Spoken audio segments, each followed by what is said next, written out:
భారత్ మీద చైనా కారాలు మిరియాలు నూరుతోంది. వివాదాస్పద ప్రాంతం డోక్లాం నుంచి భారత సైన్యం ఖాళీ చేయాలని కోరింది.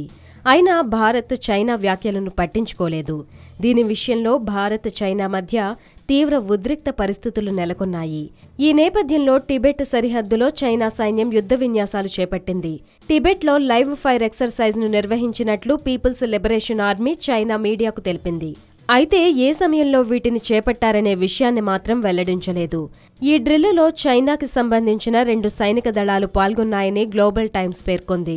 భారత్ చైనా మధ్య ఉన్న వాస్తవాధీన రేఖకు అత్యంత సమీపంలోనే ఈ డ్రిల్స్ జరిగినట్లు తెలుస్తోంది. ఈ విన్యాసాలకు సంబంధించిన సీసీటీవీ ఫుటేజీలను చైనా మీడియా రీసెంట్గా విడుదల చేసింది. బ్రహ్మపుత్ర నదికి ఓవైపు ఈ విన్యాసాలు జరిగినట్లు ఈ వీడియోలో కనిపిస్తోందంటున్నారు నిపుణులు.